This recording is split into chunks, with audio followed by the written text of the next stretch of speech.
Ziano, haven't heard from you. Who's the quarterback under the most pressure in your view this weekend? I think it's Lamar Jackson, because the one thing people are, continue to knock Lamar Jackson for is playoff performance, right? I mean, he's won an MVP. He's shown this year that he can recover from a tough start, playing at his MVP level now the last few weeks.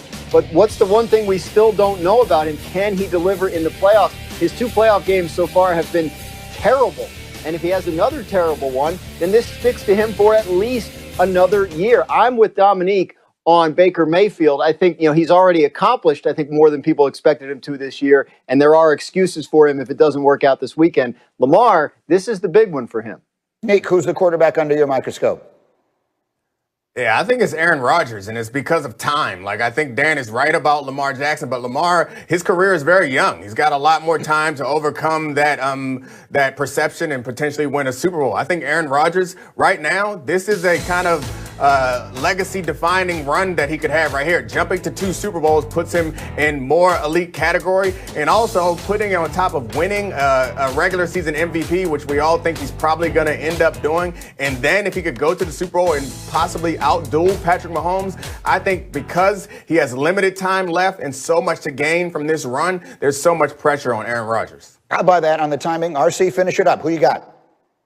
No, listen, I agree with both of those guys from this sense. Lamar this weekend, Aaron Rodgers for the entire playoffs. Lamar has to go out and win this game and play well. But when you look at Aaron Rodgers, he's 1-4 in NFC championships. He's a guy who many of us think is 1A, 1B with Patrick Mahomes for the best we've ever seen with our eyes. And he only has 1 Super Bowl.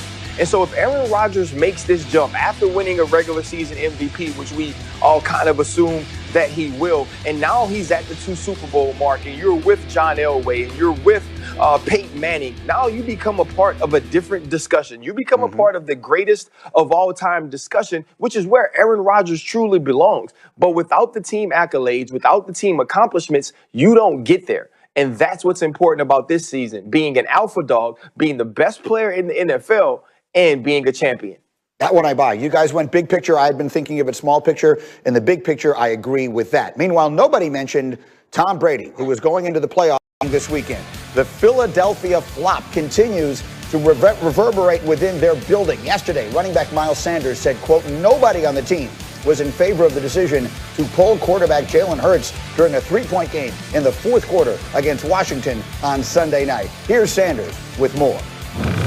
Man, if I'm being honest, nobody liked the decision.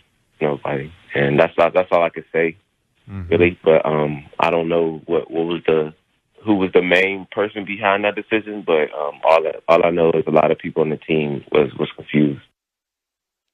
So we've had sort of a fascinating array of opinion on this story over the course of this week. But Domonique Foxworth, I've not heard from you. What is your take on what Sanders said, the decision that was made, and the whole big picture in Philadelphia? I mean, honestly, while it was happening, I saw it and I was like annoyed, and I opened my phone with the intentions of voicing my annoyance on Twitter. And I got on there and everybody was so hot that I was like, the table stakes are too high. Like, I'm not that angry. Let me go ahead and fold and back out. Like, I understand why the players were frustrated, and everybody knows how much I despise tanking. And before a season starts, if it looks like a team is tanking, I will go all the way off. However, this was just a half of football. And to me, I understood why they're doing it. I didn't like it. I wouldn't support it. I can understand why the players are annoyed by it. But one of the big reasons why I think this became a big issue was because it was a primetime game and the whole football world came down in judgment. Once that happens, then it's really easy, I think, for players to pop up and say, I'm that tough guy. I'm the one who wants to win every single week. But in actuality, I'm sure a couple of guys on that team, if Coach Peterson was like, hey, you want to take the week off? They would have been happy to take the week off. But they're in the game and they want to win once they've committed to that. I understand once you've committed a whole half and you're out there, you're sweating, you're bleeding, you want to finish that game off, and you see someone make a decision that inhibits your ability to do that, you're going to get angry. RC? Listen, right now, see, the reason he had to shut his phone off or get up out of Twitter was because he was lukewarm. And you know, you've been in the church. You know what they say when you lukewarm, you get spat out the mouth. And so he knew he shouldn't have said anything. And he's absolutely wrong as well, right? Like these guys aren't being influenced by the outside world, because the reason that it was a primetime game because it was a game that was going to decide who won the NFC East. It was a game that the NFL was expecting to be competitive. And there's two different things. When I hear Miles Sanders talk and he says, you know what, not many people in the locker room were in favor of this decision. To me, that means they don't know. And you know this as well as anybody. You can handle things as long as you communicate. If you communicate to the team, here is my focus. Here is how we're going into this week. This is what's going to happen. It's a different reaction from your players. But the locker room and the head coach don't see things eye to eye. I take Jason Kelce as the leader of the locker room, right? He's the captain. He says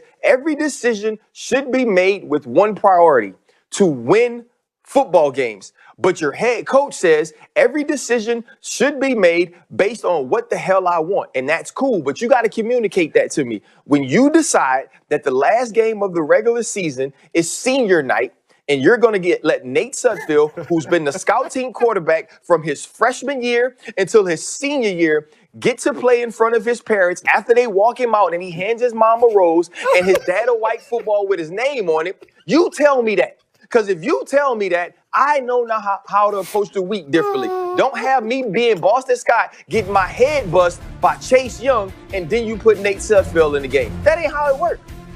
Exactly right. And listen, Dan Graziano, you have been the voice of the other side of this thing. And yesterday, you had your two big fellas in front of you leading the way with the blocking with Jeff Saturday and Marcus Spears. Today, you're kind of on your own, but you don't see it this way. Yeah, but I can scramble, though. I can get out of the pocket and extend the play a little bit, so I'm going to keep at it. Look, well, you and Nate Sudfeld do not have that in common. Go ahead, sorry. Competitive bleeding and sweating as these guys have. I mean, to Domonique's point, yeah, I get it. But look, Miles Sanders was not active for the game, and he was one of several prominent and important Eagles players that were left inactive for the game. I think Doug Peterson did telegraph to his team and to the world that it was going to be senior night. He mentioned last week the idea of getting Sudfeld into the game. Do I know if he stood in front of his team and told them exactly who was going to play and when? No, but it wasn't some kind of big secret or some kind of big surprise. In a game that didn't count for the Eagles, Doug Peterson made the moves he thought were the right ones for that particular night for the Eagles. Finish it up, RC. Go ahead. It was a secret, right? Because I know that Taylor Heineke is practicing to prepare to play for the Washington football team this week. That was a secret. Just because Chris Collinsworth knew it doesn't mean that he communicated that anywhere else. This is a decision that Doug Peterson made based on him. When you're the head coach of a football team, when you make decisions based on you that are opposed to winning, you communicate that with your leaders. He ain't do that. Doug Peterson made a mistake here. This was a bad decision about the way he handled it, and this is the fallout. There seems to be some fallout that seems to be continuing. We'll see where it winds up going. We'll leave that there for the moment. We'll have more on it as we go. But let us say congratulations, Devontae